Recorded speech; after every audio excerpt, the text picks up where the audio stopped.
Hi, welcome back to another episode of Unfollowing Mum. How are we all? How has your week been? I hope that it is treating you well. It has been one of those weeks here for me where everything has been going wrong. But I wanted to talk to you today about fog. Not the kind of fog that we get with the weather. Okay, I want to talk to you about FOG and how that acronym relates to toxic and narcissistic parents and some examples of what that means. You might have come across it on social media, similar to terms like DARVO, which we've talked before about. But fog is one that I think is really relatable to so many people. And I think it's worth discussing. I think it's something that the more we can shed light on these things, the more helpful it is to recognize when a parent is doing things. And also, if you are a parent, to recognize when a grandparent is repeating these cycles with your child. So what does FOG stand for? FOG stands for fear, obligation and guilt, and it is a way in which narcissistic or toxic people will conduct their relationships, and especially how narcissistic parents will relate to their children, will raise their children with this kind of attitude of fear, this sense of obligation and this feeling of guilt. And we've talked so many times on the podcast about debt mindset and how that is such a common thread throughout so many of our experiences, and it all links back to this fog analogy. And I really like the idea of it being called fog, because when you think about it, it really makes your brain feel muddled and like everything is covered in fog. Like, you know, the saying of you can't see the wood for the trees, that's how it feels to have a narcissistic parent. You can't see it until you step out of it, and then you're like, God, red flag, red flag, red flag. How did I not see it all? Where there were all these signs? Where was my head at? Why was I not seeing this? Especially if your story is similar to mine, where you stepped outside of this relationship for the first time in your 30s and really started to reflect on everything, all of your treatments, especially that feeling of obligation. So let's have a little look and break them down. Starting with fear. Fear is something that obviously it comes in so many different forms. There are toxic parents who will instill fear. There are toxic parents who will install fear in you by shouting, by hitting, by all manner of abuse. And then there are toxic parents who will instill fear of abandonment, who will instill a fear that you are going to be cast aside, a fear that you are not good enough, a sense that you are never going to live up to the expectations that they have of you, a fear that you're constantly disappointing them. There are so many different ways in which toxic parents push that fear onto you and create this sense of fear that you feel, especially as a child, that you have to jump through hoop after hoop after hoop to just try and keep them happy.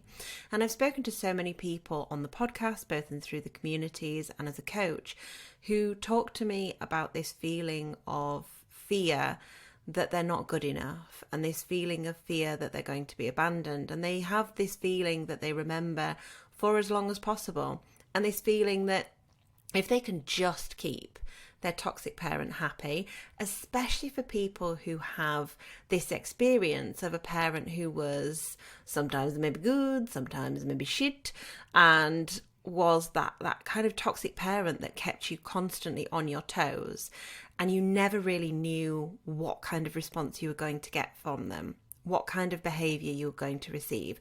Were they going to be friendly mum today who was in the kitchen and baking, and were they going to be friendly dad who was putting on some laundry and smiling and, oh look, you've got muddy? Or were they going to be really nasty? Were they going to be screaming and shouting at you because you'd entered the kitchen and they were overwhelmed and busy? Were they just going to be sat on the sofa and refusing to speak because they were in a mood or they were tired and you were an inconvenience to them? You never really knew what you were going to get, and there was that fear of never knowing where you stood. And I think that's one of the more overlooked ways in which we feel fear as children. Fear of the unknown, the lack of stability, the lack of support, and the lack of knowing that you are in a safe and secure space where there are adults who can be responsible. Because when we're children, as much as you might have memories of growing up and being very responsible and independent for yourself, but ultimately you still always needed that adult figure there who, if something went wrong, they could take over. You could feel supported, you could feel safe. And that's something that so many people don't have in a toxic family dynamic, because they just don't know who they are going to receive on that day. Is it going to be the helpful, loving parent? Is it going to be the terrifying parent? Is it going to be the parent who's drunk or on drugs on the sofa? Is it going to be the parent that's like mocking them? You just don't know. And if we look at fear of abandonment, that's one that is particularly close to my heart. We've got the fear of abandonment knocking about in here. And that, for me, was always a big fear, and one that my mum in particular played on. So she would say things, my parents were divorced, which I've talked about before on the podcast, but she would say things like, I remember on one occasion, she used to laugh when she would tell me this, that she'd put me in a taxi, and because I'd said, I want to go and live with daddy, as so many 4, 5, 6-year-olds I want to do. And I don't think I even had contact with the man at the time. I think I was just so angry with her. And that was the thing that I knew you could blurt out when you were upset with your parent, because that's what kids do. And I'd blurted this out, and she actually called up a taxi and put me in the taxi, packed me a little bag, and told the taxi driver, who refused to drive away with me. And I was so hysterical and beside myself that the taxi driver had said, that isn't acceptable, you get her out the car. And she's told me, I have no memory of this, but she's told me this, that real fear that I was just being discarded. I'd already had that experience from one parent. And a toxic parent will find that either funny, like my mum did, or will have no ability to reflect on that and go, wow, God, I was really acting from a place of immaturity. I was being really cruel, and I'm so sorry that I behaved that way towards you. At the time, I thought I was teaching you a lesson, that you couldn't say those things to me, but actually I was acting like a wounded child and being a complete douche. And God, that must have been awful. And I know you don't remember it, but this happened, and it wasn't okay of me to do that. They have no ability, because to her, it was a funny anecdote. And I know I've talked before on the podcast about funny anecdotes that really were not funny, but to my mum were like hilarious, and it would almost always be at my expense. And that is one of the most common things with fear, is creating this fear at their expense. And I can't remember whether I've said this before on the podcast, but being a grumpy teenager, my mum had asked me to collect up some Christmas lights. And I'd come into the house, dumped them on the side, and then stomped up off to my room, like, full Kevin and Perry style, like real grizzly, grumpy old teenager. And I'd stomped up off there, and my mum just suddenly threw down whatever she had and screamed and started running at me and chased me up the stairs. And she thought it was so funny that I was hiding behind the bathroom door crying and saying, what's wrong with you? I think something's happened to you, Mum, something's gone wrong. And I really thought she was going to kill me. I was so frightened, terrified. I really thought that she'd been like possessed or something. I was only maybe 12 to 14, something in that bracket. Like, I was a young teenager. I was convinced that something crazy had gone on here, because she was just wild-eyed, absolutely manic, like running at me, screaming. And she thought it was hilarious that her child was so afraid, because that fear is one of the most powerful tools. And I speak to clients and people within the community all the time whose parents found that fear a real amusement, or sometimes a source of annoyance. Like, how dare you be frightened of me even though I've just beaten you? How dare you behave this way when I'm clearly a wonderful parent? That means you're suggesting I'm otherwise. And recently I've been reading a brilliant book by Katie McKenna and Helen Villas, which is called You're Not the Problem, and it's the impact of narcissism and emotional abuse and how to heal. It's specifically aimed at people who have had narcissistic parents. And if you are unaware of their podcast, Insight Pod, it's got so many wonderful insights from there. No pun intended, it's full of insights. But one of these insights that is in the book is about F.O.G.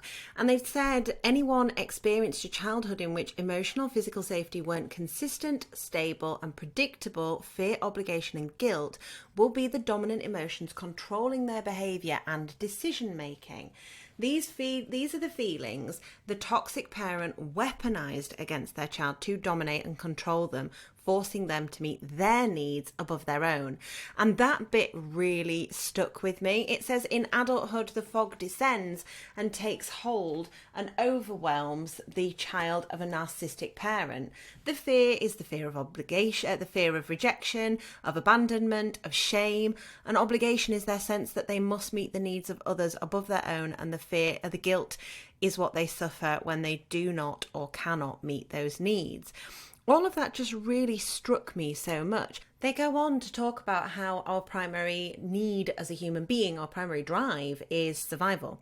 And I've talked about this so many times on the podcast of how, especially if you grew up with a toxic parent who was very up and down, who sometimes treated you as if you were the best friend, who parentified you, made you responsible for their needs and their well-being, that this feeling of always having to stay on the back foot, always being on eggshells, always striving to be enough for them, and never really developing your own sense of identity is a huge part of who you are as an adult and what's happened to you. And then when you get to your 30s, like myself, you're then going, well, who am I and what actually do I like and what do I want? And oh my God, I've never developed an identity of my own, even though I've got all of these achievements and I've done all of these things. I've got my own kids. I've always done all of those things in the hope that I will be enough for my mum. And it goes back to that fear of abandonment, that fear of not being enough, because that is what is instilled in you from when you are tiny.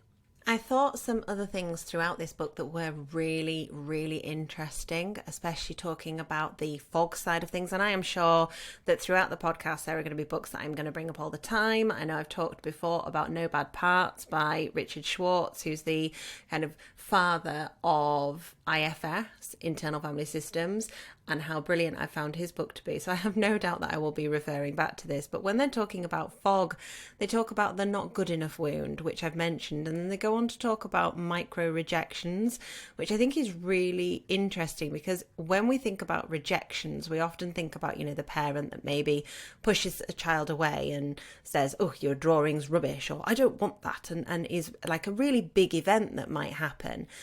But actually, they happen so consistently and so insidiously, really, because it can be the tiniest things, like making you feel that what you've got was not good enough, or that you've been dumped by a partner and, oh well, that was always bound to happen because of how you behave, and all of these different things that you are made to feel are somehow shameful or your fault. That's what rejection does to us. And when you grow up with a narcissistic parent, especially someone who does silent treatment, or if you're like me, I remember on one occasion I'd gone to my dad's. I must have been, I would have said 9 or 10, I think, maybe a little bit younger. And I'd actually had a good weekend for once. And my stepmom had been teaching me songs. So I might have been a bit younger, actually, maybe 7 or 8. And she'd been teaching me songs in the back of the car. She'd been teaching me Flower of Scotland, because she was Scottish, Pack Up Your Troubles in Your Old Kit Bag. And I came home singing them. And my mum was livid. She was so angry that I'd enjoyed myself. I felt so ashamed that I'd actually not had an awful time. I felt guilty, and that we'll talk about that guilt in a little bit. But the little micro rejections that I received were kind of snubbing the things that I'd done, or, oh yes, well, that disgusting Scottish song, and those kind of things of, we're English, we don't do that, and all these little things that just made me feel really ashamed of wanting to have any kind of positive relationship with this other woman. And that was really difficult for me to navigate as a little child. So of course my default was to think of it as an awful time because of that fear of rejection, that fear of abandonment, that fear that had been instilled in me. So it then became, well, I'd had an awful time, and my stepmom, Alison, was awful, and that was awful. It was a horrible experience. I look back on that and, cringe at Flower of Scotland, horrible song. Can't listen to it now without feeling angry. That's rubbish. And that was never how I really felt, but it was how my mum made me feel I had to feel in order to survive as a small child. And that's just one example of such a small event that for some people might not even register because they have a positive relationship with their parent, but for me is a pretty big memory that sticks in my mind. Another thing that came up when I was reading about fog in Helen and Katie's book, and that I've done from my own research, was hypervigilance. And I never really thought about this as a fear response, but of course it is. Hypervigilance is when you hear people talk about being an empath and how they're so empathetic and they can just feel other people's emotions. No, you're not. There's no such thing as an empath. You are hypervigilant. Welcome to the club. And it always makes me smile now when people say it, because I'm like, could you always tell with how the door handle turned what kind of mood someone was going to be in? Could you tell with the way in which they drove into the drive whether or not they were going to be friendly or whether or not you needed to hide? Could you tell from the look on their face whether or not that was going to be something that was a problem when we got home? We all talk about having the look when we deal with our children. But there's a difference between someone who has the look as a parent and is like, oh, don't do that, stop it, but doesn't want to cause a scene, and the look of a narcissistic parent or a toxic parent who, you know, when you get home, this is going to be hell. You know when you get home that this isn't just going to be, you were really rude today and that was unacceptable behaviour and a course correction. You know when you get home this is going to be shame and guilt and potentially some of your items thrown out or damaged or thrown at you, or it just depends on what kind of a mood your parent is in. You know that it's going to be a big deal. And that creates that hypervigilance in us, that need to be aware of everything. And they give some amazing examples in the book of hypervigilance and how that relates to fear. And I thought that was really powerful.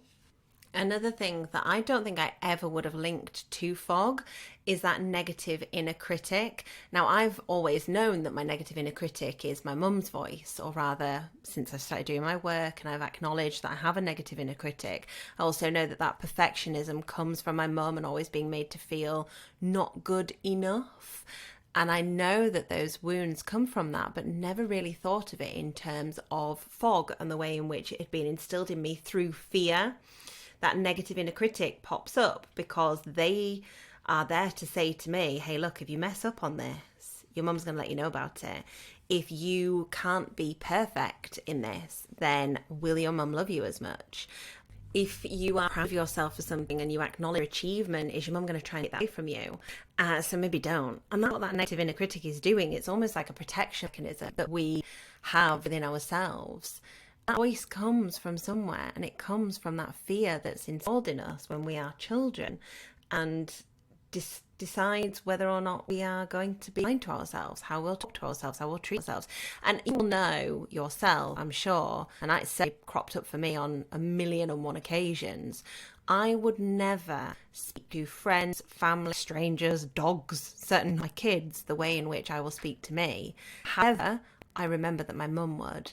I remember being taught that when we go to a restaurant, if you won't complain, then you should speak with your best voice and let people know that you are not happy. Real, what the kids would now call Karen behaviour. That would be what I would be taught to do, and real kind of demoralising and belittling. And that now I recognise was a consistent theme in the way she interacted with everybody. She would come back and tell me the way she'd spoken to people at work.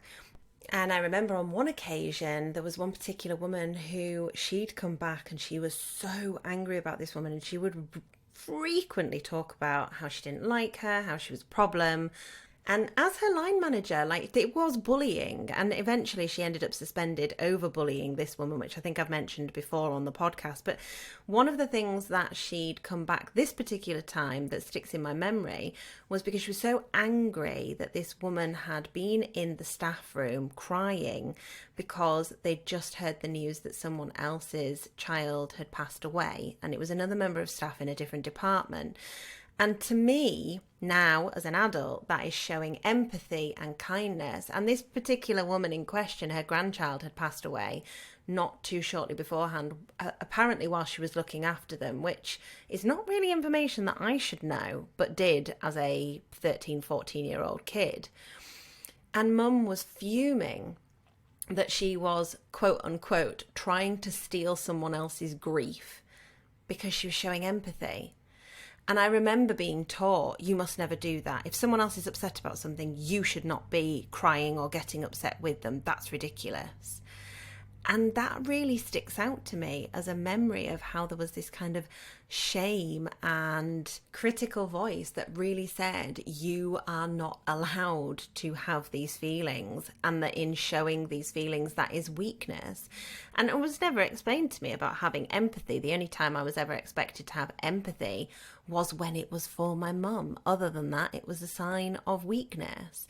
And even as an adult now, I can feel really uncomfortable if someone is crying because another person is crying. I kind of have to check myself before I start thinking to myself, oh, get a grip, stop things, stop being so weak-willed. And that's not my voice. That's not me that thinks that way. And it's certainly something that I have noticed whilst I've been doing my training to become a therapist. If we have what's called a skills session, sometimes some of the other candidates will get emotional, and I'm fine with them getting emotional. I can hold space for that.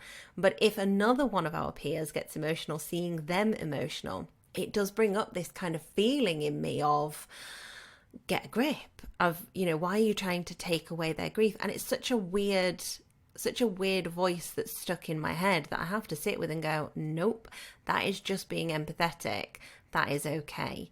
That is normal. That's not something that you need to red flag at all. And that's your mum's voice that stood there for you. So even now, having broken away from that, I can still have those feelings, and I have to challenge them and sit with them and constantly unpick these things. And I said a few weeks ago to a friend that I was talking to that being a cycle-breaking parent and growing up after having had narcissistic parents is almost like you've grown up and you imagine yourself as a cross stitch. And you have to go to the back of the cross stitch and start unpicking all the stitches and unlearning all the things. And it's really difficult. And part of that will be your inner critic coming forwards and going, don't unpick that stitch. That one's right. And it's not right at all. It's not right at all. But that inner critic steps in between you and the toxic parent. And when you're growing up, you develop that voice because it's protection. It's nothing about you. It's protection. And when you're mean to yourself, it's you trying to protect yourself from the consequences of whatever action it is that you are about to do, be it being proud of yourself, be it looking in the mirror and not seeing what you like. It's always about protecting yourself. And I think that for me is a really sad but really powerful realization that voice is not mine, but also that voice has been instilled in me because I had to protect myself in some way. Now, let's move on to obligation, because we've done the F, but we've not done the O or the G. Let's move on to obligation, because obligation, I think, is a pretty cut and dry one, but also something that I have decades of stories about. I have sacrificed so many relationships, be it with my dad, who, let's be frank, wasn't really bothered about a relationship anyway, be it with my stepmom, who, she was not a nice person as well. I get that, but I also think things could have gone so differently had my mum been willing to facilitate a relationship, had my dad been willing to put aside his pride and meet her in the middle, had they been able to be mature, responsible people that put their child first, basically.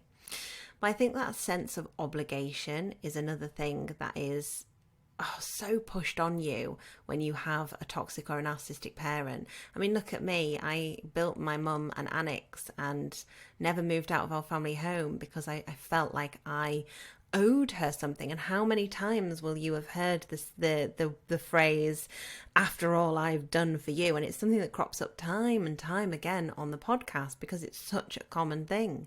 It's that real sense of debt mindset of after all I've done for you, feeling like you are obliged to tolerate whatever behavior they want to throw at you because they gave you life, because they put a roof over your head. And we've talked before on the podcast about Maslow's hierarchy of needs and how those basic physiological needs are not enough to count yourself as a competent parent.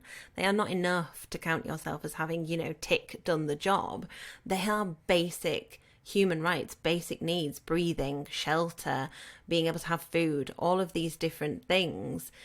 our basic needs. And our parents, when they are narcissistic, they are toxic, they want this kind of pat on the back that says, oh my goodness, thank you so much for that, you did so well, when in reality they didn't take care of any of the other needs, or if they did, they weaponized them, which is where that feeling of fear and guilt comes from. Another thing that I found really interesting in Katie and Helen's book was when they were talking about fear and guilt, they mentioned how they go hand in hand. So when we feel obliged to do something, if we refuse, we feel guilty. And what it comes down to is that exploitation from toxic parents. They exploit what they've made you feel obliged to do, when they've made you feel obliged to prioritize their needs, when they've made you feel obliged to take care of the household finances, look after younger siblings, do things for them, call them on Christmas Day, spend Mother's Day with them, even if you are a mother. I know that'll be a big one for lots of people listening in the UK who've recently had Mother's Day and are still in contact with a toxic mother. When they make you feel like you are obliged, like you owe them, and you have to fulfill all of their needs, when you don't, and you set a boundary, or you try to live your own life, or you try to carve out some kind of sense of identity, that's when the guilt comes in. That's when they weaponize that guilt and turn it into shame. And for most of us, look, guilt is an important emotion. We feel guilty when we do something bad because it's what keeps us kind of ticking over. It's like our Jiminy Cricket of emotions. It's sat there as our conscience. It lets us know when we've done something wrong. You're 15, you nick a lip gloss in Boots, you start to feel guilty about it because you did the thing, and you're going to have to go back in and be like, look, I'm really sorry, I took this. Whatever it might be. And I didn't ever, I just want Boots to know, if anyone from Boots is listening, I have actually never stolen a lip gloss. I was too terrified of my mum. She was the parent who would quite literally take you down to the shop, but create an audience of people. And like nowadays would film it and be like, my child has done this, like a town crier, and then post pictures of you all over so that everybody knew what an evil human being you were if you'd have like accidentally stolen a lip gloss, or even deliberately stolen a lip gloss. Kids can do things they should not do, but her reaction would be totally over the top. So I never actually did. I was a little angel as a teen, to be fair, because I was never allowed to be anything else. But where was I going with that? Yeah, so guilt is our natural emotional response. It's our Jiminy Cricket. It's what keeps us going and lets us know when we have messed up. When you've had a toxic parent, you feel guilt over everything, and it's constant. Like, I feel guilt at the minute. I'm recording this podcast late at night after having had a really bad start to the week. My husband had a bump in the car. I've spent most of the morning trying to do that. I've done my exam today for my therapy. Like, it's been a heavy day. Got so much stuff going on, but instead of going and sitting down and chilling out and getting dinner, I'm recording the podcast because I'd feel way too guilty. If I went and sat down, I wouldn't be able to relax anyway. I will feel guilty if my kids don't look happy about something. I will feel guilty if I forget to do something. I'll feel guilty if I'm a human being who makes a mistake. And especially if that mistake upsets someone else. I have so much guilt in me so consistently. And that's one of the biggest signs that you have had a toxic parent, because where is that guilt coming from? Why are we guilty for lying down? Like, I will frequently say to my husband, oh, I feel so guilty because I didn't get up super early this morning and do this and do that. And he's like, dude, you didn't go to bed until 1. What's up with you? What is wrong with your noggin? I'm like, I had trauma. And yeah, that's it. It's a continual feeling of guilt. And that is one of the big signs that you've had this toxic parent and that they have invaded that mentality. And there's your fog, that fear, that sense of obligation. And when you do set those boundaries, which is why people who have had toxic or narcissistic parents, well, I mean, should stop saying toxic or narcissistic, because frankly, it's the same thing. When people have had those narcissistic parents and they have experienced that upbringing, this is why they struggle to set boundaries. Full stop. That is the end of the sentence. They struggle to set boundaries. And it's something that you have to work on constantly, flexing a muscle. It's not just setting boundaries with that parent because you feel so damn guilty doing it. It invades every part of your being to the point where you struggle to set boundaries at work, you struggle to set them with partners. It's one of the reasons why so many people who grew up with narcissistic parents end up with narcissistic partners or toxic partners who can't treat them properly, because it feels like home, because it feels normal, and they have never been taught the tools that you need to set boundaries, which is why I'm so passionate about teaching my kids to set boundaries and encouraging them to set them with me. And that is a whole other episode, which I think would actually be a really powerful episode on how to teach your children to set boundaries, because it's something that I feel really strongly about, that even with me, and it's really hard when they set those boundaries with you at first, like super, super hard. And you, again, have those feelings of guilt and of shame. And I think a lot of people get confused between guilt and shame and use them interchangeably. The way that I always think about it is that guilt is over something I have done. So I feel guilty, I have done this. But shame is more about me as a person. So it's on a deeper level. I have done might be guilt, but I am is shame. So when I think about being, I have ruined dinner, I feel guilty because they've not got dinner this evening because I've ruined it. I have ruined dinner. I am a terrible mum. That's shame. That's the difference, which is just one personal example that I can think of recently where I've been, terrible mother because I ruined dinner, which on reflection is really dramatic and excessive.